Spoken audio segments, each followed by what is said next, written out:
नमस्कार। आज हम हिंदी साहित्य के एक ऐसे नगीने की बात करने जा रहे हैं, एक ऐसी कहानी जिसने अपनी सादगी और गहराई से न जाने कितने दिलों को छुआ है।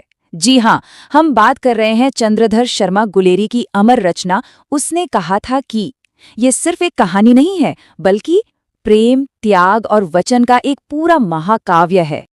तो चलिए इस सफर की शुरुआत करते हैं।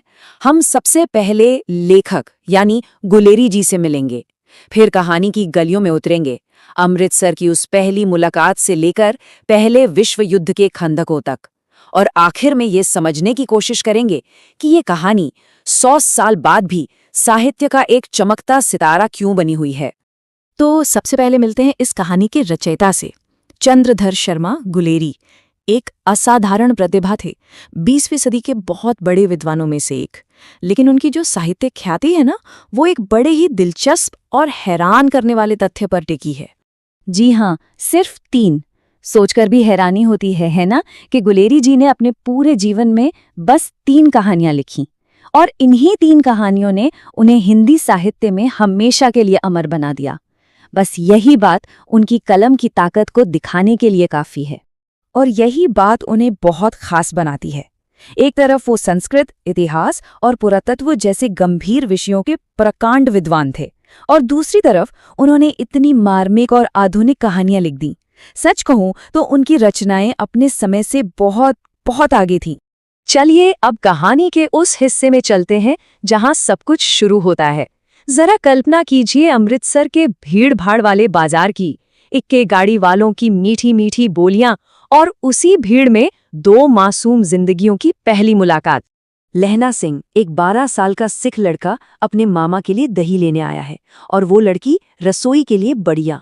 और वहीं एक दुकान पर वो एक दूसरे से टकराते हैं, और एक बहुत ही मासूम सा सवाल पूछा जाता है, तेरी कुड़माई हो गई? मतलब क्या तेरी सगाई हो गई? बस ये एक छोटा सा चुलबुला सा सवाल उनकी मुलाकातों का, कह लीजिए, केंद्र बन जाता है। लहना बार बार पूछता, और लड़की का जवाब हमेशा एक ही होता। हर बार वो शर्माकर ठट कहकर भाग जाती। लेकिन फिर एक दिन, लड़के की उम्मीद के बिल्कुल उलट, वो शर्माकर भागी नहीं। उसने कहा, हाँ हो गई, देखते नहीं ये रेशम के फूलों वाला सालू। और बस लहना सिंह हक्का बक्का रह गया। और यहाँ कहानी एक जबरदस्त मोड़ लेती है। पूरे 25 साल बीत चुके हैं। अमृतसर के बाजारों का वो मासूम रोमांस अब पहले विश्व युद्ध की खंदकों की कठोर सच्चाई में बदल चुका है। ये स्लाइड उस बदलाव को कितनी खूबसूरती से दिखाती है। कहाँ वो चुलबुलापन और कहाँ ये जानलेवा खामोशी, कहाँ वो मासूम सवाल और कहाँ ये जीवन मृत्यु का दाव। लहना सिंह की दुनिया पूरी तरह से बदल चुकी है। और देखिए, किस्मत उन्हें फिर से मिलाती है। लहना, जो अब फौज में जमादार है, छुट्टी पर जाते हुए अपने अफसर सूबेदार हजारा सिंह के घर जाता है, और वहां सूबेदार की पत्नी सूबेदारनी उसे पहचान लेती है। जी हाँ, वो वही लड़की थी। और फिर वो उससे एक वचन मांगती है।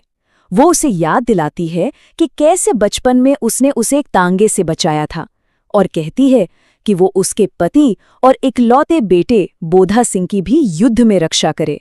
ये एक ऐसा वचन था जिसे लहना सिंह ने अपनी जान से ज्यादा संभाल कर रखा। तो अब कहानी अपने सबसे अहम मोड़ पर पहुंचती है। लहना सिंह के लिए ये सिर्फ एक लड़ाई नहीं है, ये एक वादे को निभाने का धर्म है, और यहाँ उसकी बहादुरी और उसकी बुद्धि दोनों की परीक्षा होती है। पता है सबसे अहम बात क्या है? लहना सिंह सिर्फ बहादुर नहीं, बल्कि बहुत बुद्धिमान भी है। जब एक नकली अफसर खंदक में आता है, तो लहना उसकी बातों से ही भाप जाता है कि कुछ गड़बड़ है। वो सिगरेट पीने का तरीका हो या नीलगाय के बारे में झूठी जानकारी, लहना समझ जाता है कि ये एक जर्मन जासूस है। वो न सिर्फ अपनी टुकड़ी को बचाता है, बल्कि एक बड़े हमले को भी नाकाम कर देता है। लड़ाई में लहना सिंह को एक गोली पसली में लग जाती है। वो बुरी तरह घायल हो जाता है, लेकिन वो अपनी चोट के बारे में किसी को नहीं बताता। जब घायलों को ले जाने के लिए गाड़ियां आती हैं, तो वो सूबेदार और उसके बीमार बेटी बोधा को जबरदस्ती भेज देता है, ये कहकर कि उसकी चोट तो मामूली है। और यही था उसका आखिरी संदेश। जैसे ही गाड़ी जाती है, लहना अपने दोस्त वजीरा सिंह की गोद में दम तोड़ देता है। और उसके आखिरी पलों में उसकी आंखों के सामने अमृतसर की वही गलियां, वही पहली मुलाकात और वही रेशमी सालू सब घूम जाते हैं। उसने अपना वादा निभा दिया था। तो सवाल ये उठता है कि ये कहानी सिर्फ एक प्रेम कथा से बढ़कर क्यों है? इसे हिंदी साहित्य में इतना ऊंचा दर्जा क्यों दिया जाता है?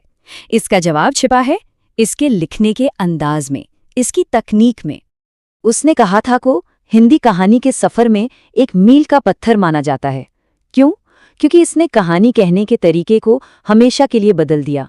ये अपने समय से इतनी आगे थी कि आज भी उतनी ही ताज़ा और प्रासंगिक लगती है।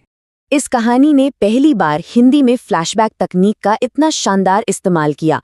कहानी का यथार्थवाद, मतलब वो रियलिज्म, चाहे वो अमृतसर का बाजार हो या युद्ध का मैदान, वो सीधे पढ़ने वाले को उस दुनिया में ले जाता है। इसमें प्रेम की बड़ी बड़ी बातें नहीं है। यहाँ प्रेम कर्मों में दिखता है, लहना सिंह के बलिदान में। जैसा कि महान आलोचक रामचंद्र शुक्ल ने कहा था, इसकी घटनाएं ही बोल रही हैं, पात्रों के बोलने की अपेक्षा नहीं। और आखिर में ये कहानी हमारे लिए यही सवाल छोड़ जाती है, वो क्या चीज़ है जो एक वादे को इतना शक्तिशाली बना देती है कि कोई उसके लिए अपनी जान तक दे दे? शायद ये कहानी हमें यही बताती है कि सच्चा प्रेम और कर्तव्य सिर्फ शब्दों में नहीं, बल्कि निस्वार्थ कर्मों में बसता है।